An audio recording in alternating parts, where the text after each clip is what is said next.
Welcome back to the morning show here on Arise News. It's time now for the week that was. Let's take a look at the top stories that made headlines around the globe this week. And we're going to start with Nigeria in a very somber note with the passing of two of the most accomplished personalities in contemporary Nigeria. And that's the former Chief Justice of the Federation, Justice Mohammed Lawal Uwais, who died at the age of 89, and former Minister of Petroleum, Professor Jibril Aminu, who was 85 at the time of his passing. Justice Uwais served as the Chief Justice for 11 years between 1995 through to 2006 and died in Abuja on Friday. The late jurist, born on the 12th of June 1936, chaired the Electoral Reform Commission established by the late President Umar Yar'Adua, which recommended critical reports and reforms to Nigeria's electoral system in 2008. Meanwhile, the remains of Professor Jibril Aminu, who in his capacity as Nigeria's oil minister chaired several critical sessions of the Organization of Petroleum Exporting Countries, have been laid to rest in his hometown in Song local government area of Adamawa State.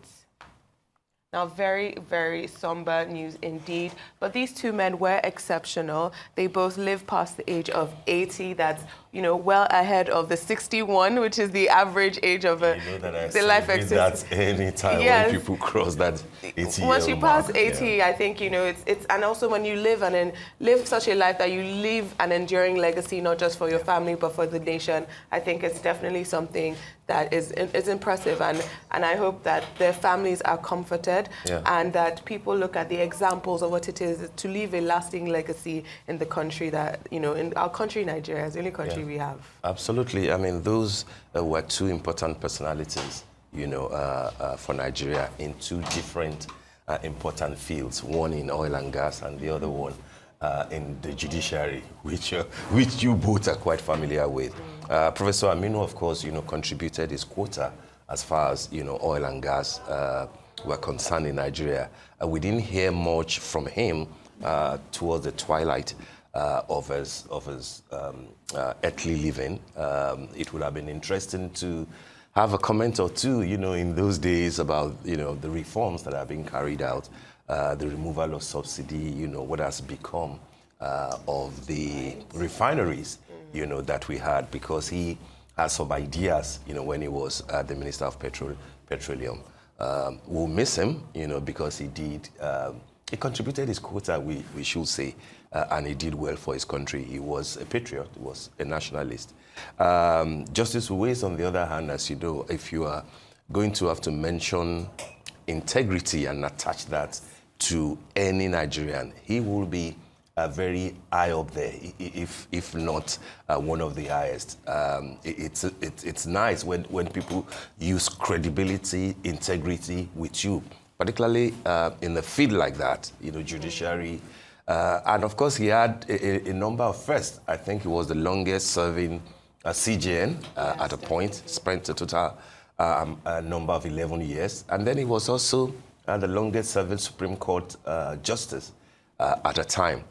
It was said of him that he was about the only justice in that caliber who declared all along throughout his career, even when he retired, his worth, that is expected of public officers. And people commended him for that. And I think part of what he will be remembered for will be the Electoral Reforms Commission that he headed for the late President Yar'Adua. I hope that in celebrating him, in making a legacy out of his beautiful life, part of the recommendations that he submitted, I believe that is one of the things that the government should look at, if we're really serious about electoral reforms in this country. Those are two libraries that have closed down, and we hope, of course, that their legacies will continue. Just picking up on the word that you just left off, legacy, when we see stories like this, I often ask myself, okay, so for those who are still alive, what legacy, are you planning to leave behind when you pass on, hopefully at a very ripe old age, what would you want people to say about you? You know, the former CJN, just like you rightly said, so much that he did, especially for electoral space. Now, first of all, this is someone that constantly enforced the Supreme Court's role as the arbiter, you know, for the Constitution, constantly reinforced that in several rulings. Just a couple of days ago, Rotimi Amechi was on Primetime with Charles Aniagolu, and they had an extensive conversation, one of which included his decision, you know, to decide to stay or leave or join a coalition. And, you know, Rotimi Amechi easily said, listen, we can have as many political parties as we want to.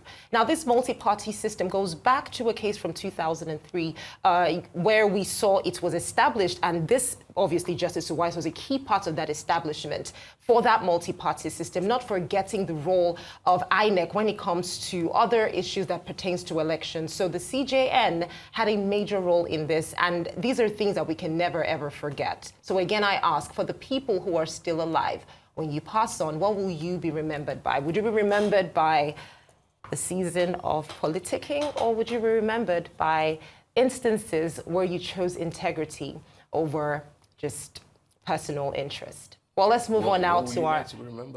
What would I like to be remembered for? I would like to be remembered as someone who always stood her ground and spoke for what was right. No one is perfect. I don't think anyone is going to be remembered for being a saint, but I'd like to be remembered for at least just speaking my truth, because I think that's one of the problems a lot of people have. We talk from both sides of our mouth. So if you're going to say something, mean what you say. And I think the next story speaks to this. So a former senator and civil rights activist, Shehu Sani, has criticized former governors Nasir El-Rufai of Kaduna State and Rotimi Amechi of Rivers State over their recent comments on President Bola Tinubu's administration, accusing them of hypocrisy and political opportunism. Speaking at a press conference in Kaduna during the week, Senator Sani criticized El-Rufai and Amechi for lacking the moral authority to attack the current government. He accused El-Rufai of enabling banditry during his tenure as governor of Kaduna State and dismissed his recent urban bandits comment as politically motivated. Of course, Sani praised President Tinubu's progress and urged northern support for him in 2027. Take a look. Who was the patriarch of banditry in northwestern Nigeria other than Nasir El-Rufai? Paying bandits became the basis and the precipitation of banditry in northwestern part of Nigeria. Now, this person is now talking about insecurity. This was a man who imposed some of the most evil and inhumane taxes on poor people in this state. It's still the same person talking about poverty in this country. This was a man who demolished markets, demolished homes of poor people without paying them adequate compensation as a people. This is a person talking about poverty. The man who marginalized a section of a state for 8 years and treated a section like the way blacks in South Africa were treated. I think it's important that at a period like this, the messenger is as important as the message. This was a man who sacked thousands of civil servants without paying them their entitlement and refused to obey a court order that clearly ruled that he should pay them. Well, the messenger is as important as the message. Very important. But now my question is, who in our political space has the moral right to criticize anyone? Because if we want to take a look at our Senator Shehu Sani, who started in APC, had very, very personal and political issues with El-Rufai, then went to, if I'm not mistaken, I think it was PRP, and then PDP, and then back to APC for several reasons.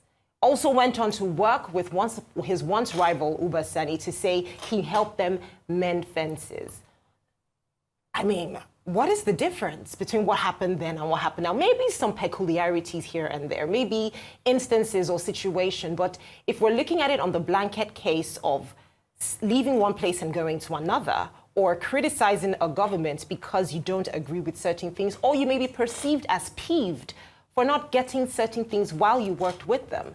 What is the difference between what he did and what he felt and what Nasir El-Rufai might be feeling with Tinubu today? So again, we agree, the messenger is just as important as the message.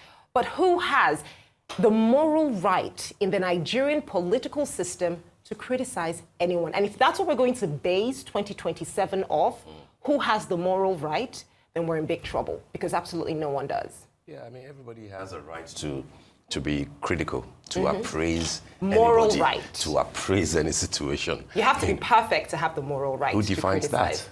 Who No, but that's it, morality. What's the basis of morality? Who defines it? What What do I'm you trying to define say is that it? in politics, it is part of the game. Yeah. But then you have to understand the context in which Senator Sani will be coming very hard, on El-Rufai and on Amechi. The Sani El-Rufai sort of thief will be very akin to what you have of Wike and Rotimi Amechi. Oh, okay. No, Fubara and Rotimi Amechi. It's not likely that these days that you will ever find them agreeing on any point. Even if it was right, the mere fact that, let's say, an El-Rufai was on a particular position will be enough for Sani to move to the other side. But it's also important to, very quickly dissect what he has said. Essentially, what he is doing is to say that I'm a northerner, one, and I'm giving, my backing to Asiwaju Bola Ahmed Tinubu. It works well for him that El-Rufai is fighting Tinubu, and the APC. But he says, hey, I'm available for you. But then when you now descend to the level of who is the patriarch, of banditry in a particular thing, I think that might be litigious or actionable, as you guys will say. But then it's also important to have somebody like him remind El-Rufai of the things that went down while he was governor in Kaduna State. Many people will not forget in a hurry, all the tussles, all the clashes, all the banditry, particularly in southern Kaduna. Yes. And the mere fact that, it didn't appear to have done enough in containing what happened in southern Kaduna. I wouldn't know about whether he fueled, what happened. But then, of course, he came out with a lot of negativities in the manner in which he handled what happens in Kaduna. So it is important to have him reminded about the fact that you are not so clean after all. So if we are talking of moral authority to deal with such issues, here it is. Yeah, it's interesting that you said that it's working for him that El-Rufai and Tinubu are not seeing eye to eye, because it seems it's a case of the enemy of my enemy is my friend. He's my friend. But I also think that we need to be consistent in certain things, and especially our leaders need to be consistent. If we say that the chief security officer is the president, right? We've had governors come out and say that the insecurity in their state has gone to a place where they're pleading to the government or they're pleading to our security services. Then we have to ask, how responsible are we going to hold El-Rufai for the security situation? Because I remember also that there was a lot of hoopla when El-Rufai about 3 years ago came out and said that they should carpet bomb the forests where the terrorists and bandits were hiding. And people were like, you can't do that. You can't say you should carpet bomb the terrorists. And so, he took a harsh line in certain instances, and in some instances people felt he didn't do enough. But that's an aside. When we're talking about Senator Sani, and he also spoke about Amechi and El-Rufai, and I think he's trying to remind them of something that's important. They were two key players in the Buhari administration. The administration that the Tinubu administration is now saying we're trying to solve the issues that Buhari's administration laid down on the ground.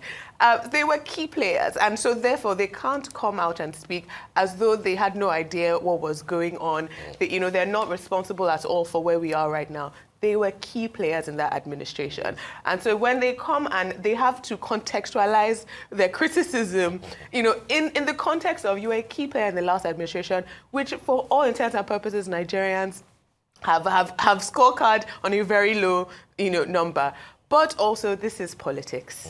And so even though, especially as the coalition is coalescing around certain key players like El-Rufai, like Amechi, maybe Atiku, maybe Peter Obi, we'll see. As this thing is going on, I think we'll continue to see these kind of conversations prop up. And I don't know the utility, as you said, of calling somebody, what do you call him, there's something of banditry. Patriarch. The patriarch of banditry. I think there's certain things that we should say is going too far. Mm-hmm. Absolutely. So I think the next story will also address a few of the issues that we're dealing with as far as security is concerned. All right, Nigeria's Chief of Defense Staff, General Christopher Musa, has called for the total fencing of the country's borders with its neighbors to curb the influx of armed groups amid escalating insecurity. Addressing a security conference in Abuja earlier this week, General Musa cited Pakistan and Saudi Arabia as examples of where the total fencing has proved successful. He warned that Nigeria's wealth makes it a target and stressed border control as vital to national survival. Nigeria shares largely porous borders with Niger Republic, Cameroon, Chad, and Benin, all of them facing militant threats. The country's military has been battling a 16-year-old insurgency by Boko Haram and Islamic State of West Africa province, with officials blaming foreign fighters' incursions. Interesting development there from the CDS, General Christopher Musa. Build the wall, shall we say, in Donald Trump's voice. That's the latest that we are hearing from, General Musa. I listened to everything he said, and I saw that, before he arrived at the juncture of, we might need to secure our borders more with the idea of fence. I appreciate the fact that he contextualized how we got here, how the economic crisis, how, Nigeria will become, given our wealth and our size, how Nigeria, has become exactly attractive to many of these things.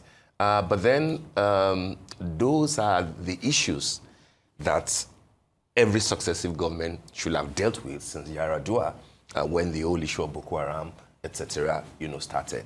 And then Jonathan, and then Buhari, and then the government that he serves now. We'll need to build a wall.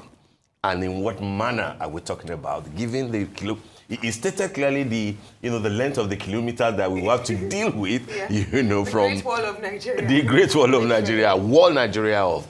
And of course, I think it's the cover of Telegraph today that made that the lead of the story, where different generals are now commenting, for and against, to say that it will be a waste. Some are saying it will be a waste, don't even bother. Others are saying that why are you now thinking of a border wall at this point when nobody is talking about the Tucano jets that we spent, billions of dollars, on loan to buy. What has happened to the fact that we do not even have sufficient military officers, including police, to man the requirements in Nigeria? Why is the idea of a fence necessary now? If it will be done, will it be done by the military? Or are we going to appoint an Homeland Security? But this will be up for debate for a long time. And then it will depend on what the National Assembly thinks. And of course, the disposition of the president to this idea. Brilliant or not, I'm struggling to make up my mind on this idea. But then in America, where you have all the wherewithal, we can see, where they've ended up in terms of the border security. I think I appreciate what you said, because I've been listening to the CDS recently, and his fears about the Sahel region is something that really resonates with him, with me rather, because he has been speaking about the proliferation of terrorism across the Sahel. And we're not just seeing it within Nigeria. And I think that's what he was couching it as, is that we're seeing regional problems. And if the Sahel falls, because the Wagner Group has now announced that they're leaving Mali, right? Wagner is leaving Mali, France has left Mali, Timbuktu was nearly taken over. They've taken over 2 army bases in Mali in the last week, right? You have Burkina Faso losing territory. You have terrorist groups, JNIM, taking arms from Burkina Faso to go, and it's been reported that they're taking arms from Burkina Faso to fight inside of Mali, right? And so when we're looking at what's going on across our region, we understand why he's just like, please, let's just put a fence, let them not enter. Because we've also seen Lakurawa coming down, and we're hearing that the funding and the people who are in Lakurawa are coming inside of Nigeria, that this is an external terror group that's, coming into Nigeria from our neighboring countries. However, we also have the problem that terrorism within Nigeria itself, banditry within Nigeria itself, is not going to be solved by putting up a fence. Exactly. And so we have to think about proper implementation of the things that are going to stop terrorists, because we've also had a new terror group in Mahmuda. Just last week, I believe they killed 3 people in Kwara State. That's homegrown terror. Right? ISWAP is homegrown terror. Boko Haram, we're seeing this. So it's not a thing of put up a fence. If you put up a fence, you're still going to keep, you're not going to stop terrorism from replicating itself I'm imagining what in Nigeria. Would look like between Nigeria and Niger, where you just cross, And that's it's like two, It's it's part- like it this, enters it's some like the same people's, village yeah, divided into houses. two. It has to enter Dividing somebody's people's living land. room. Yeah, probably dividing properties as well and causing a lot of fights. But again, not to sound like we're bringing down an idea, because we have been talking about insecurity for some weeks now, and we've been saying that we need solutions. But the thing now is, how do these solutions even come about? Because just like you rightly said, Adesuwa, how does that deal with the internal problems? How does this stop the fact that there's the farmer header crisis, for instance? How does this solve the problem of food insecurity now, if I do say so myself, as a result of the security challenges that we have? Absolutely. How does this solve banditry? How does this solve kidnappings that are happening?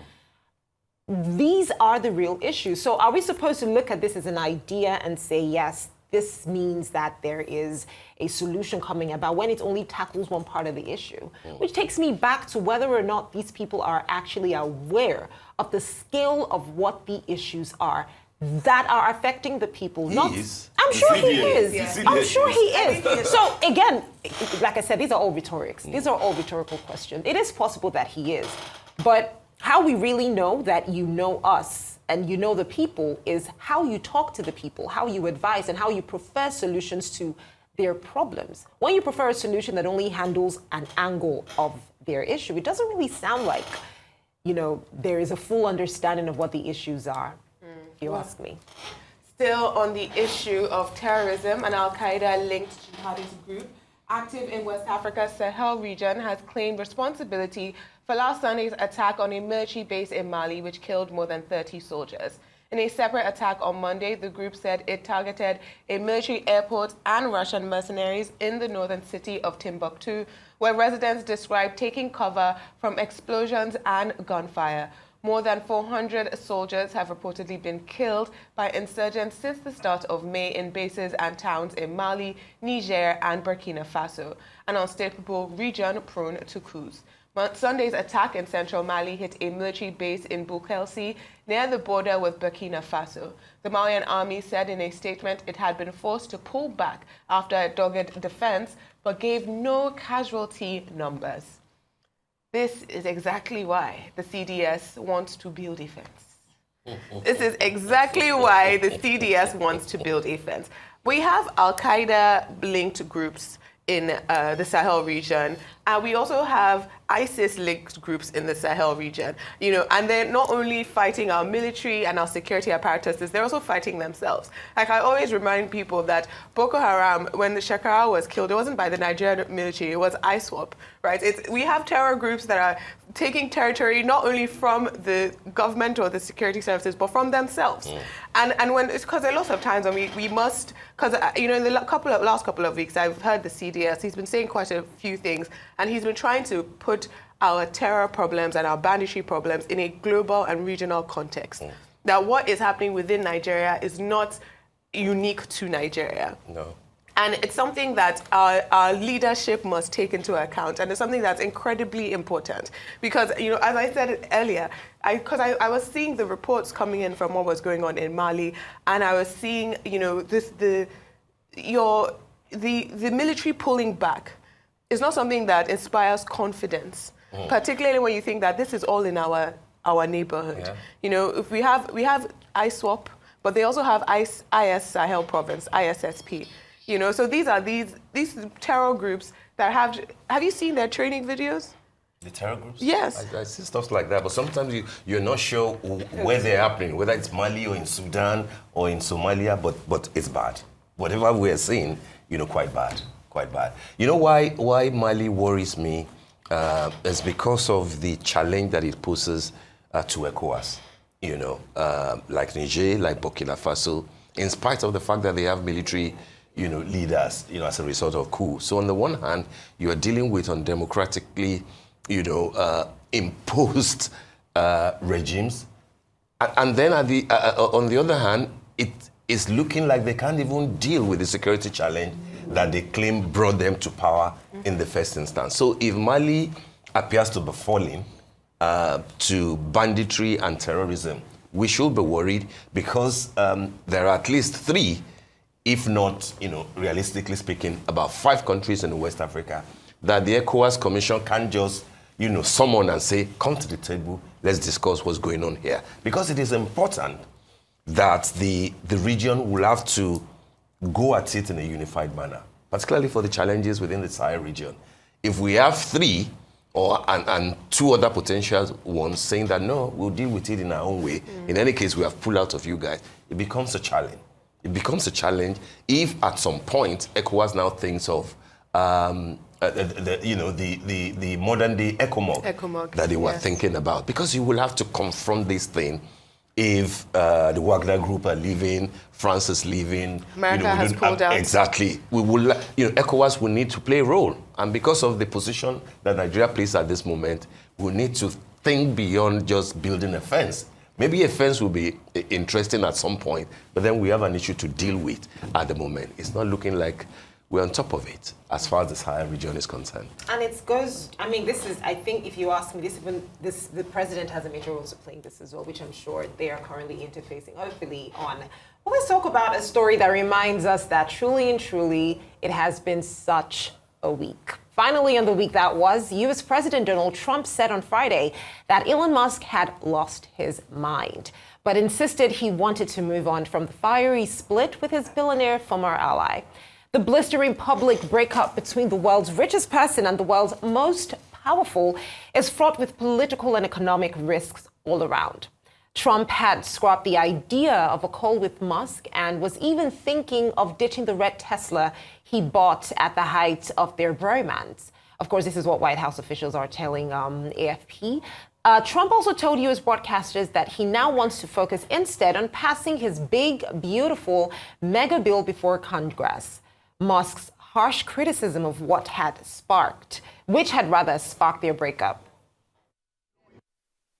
He should have never had to be returned. But you take a look at what's happened with it. You take a look at what they found in the grand jury and everywhere else. It's a whole disaster. When you look at him with his antics, not good. And for the Democrats who have backed him, this was not the man from Maryland. This wonderful father from Maryland. This is a pretty bad guy. Honestly, I've been so busy working on China, working on Russia, working on Iran, working on so many. I'm not thinking about Elon. Do you have any plans to contact? I mean, I hope he does well with this. Do you have any plans to speak with Mr. Musk? This was one of your closest advisors. No, I don't have any plans. Somebody made it.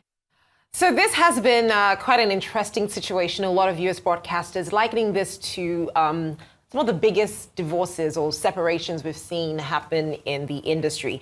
I don't know why anyone was surprised by this, but what I really found interesting is just how petty, the fight got really fast. And clearly it was a personal thing. They say you touch a person where, you strike them where it hurts the most and they will come back at you. Of course, we know Elon Musk is a tech man. He is Tesla. He is electric vehicles. Now, if you're going to say, listen, as much as we're working together, I'm going to have to take this back. Of course, he's not going to take that sitting down. And he has been critical of that decision to pull the tax credits that he's been getting so far.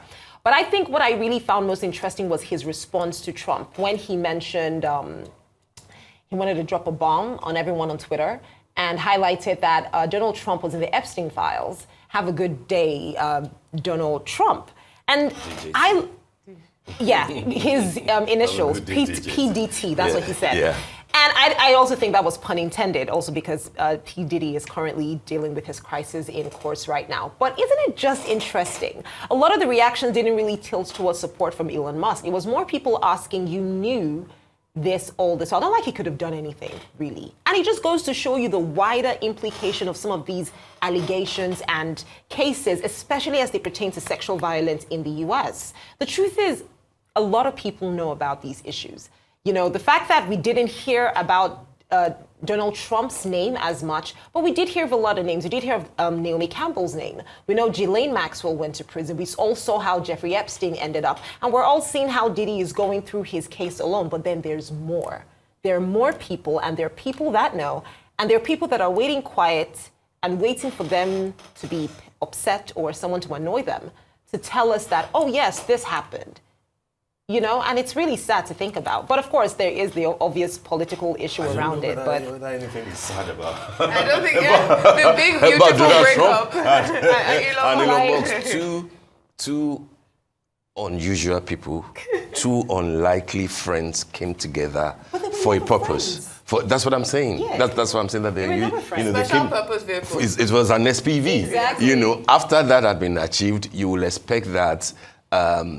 Trump will, you know, Elon Musk will move back a bit. No president in the world will allow a kingmaker, in quotes, you know, to continue for a long time. And for me, this is a lesson. I mean, should we have expected that it would come this early? For me, yes. Any day after the swearing in, each day that it can happen.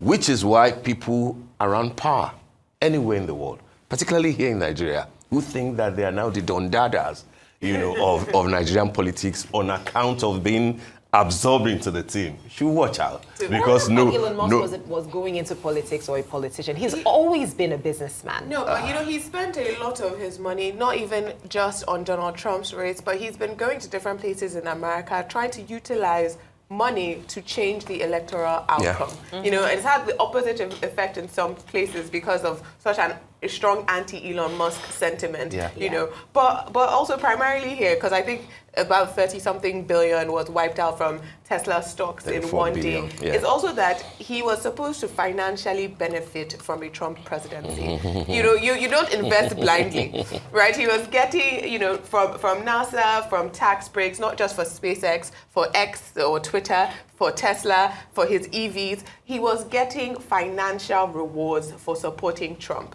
right? And as soon as those financial rewards were threatened, not only due to his public posturing and Tesla stocks, you know, suffering, but also because of Trump's big beautiful bill, as he called it, it led to a big beautiful breakup. Because, you know, Elon Musk saw the bill and saw that some of his money was threatened, and Absolutely. he said, and he was like, I didn't back you for free. That's the point. Forget all the drama. It's all about money. And I think when we allow, because it's not just in America, because we talk about democracy and capitalism, you talk about the impropriety of money in politics. And people always say money versus power, always money power. And we're going to see that play out with Trump and Musk. And we're going to see that play out in Nigeria. Because a lot of times people think the person with the most money will get the tickets, and it doesn't always happen. Or the person with the most money will win the election, and it doesn't always happen. And so I think we're seeing a shift in America that we're also going to see play out in Nigeria in due time. At some point. They are quite comical. Like, he brought his son to the Oval Office. I mean, they were that emotional and friendly. If he knew Trump was on Epstein's list, why was he trusting his child? Exactly. I mean, there's so many things that we can unpack, but we need to move on. We're talking about morality today. It's just...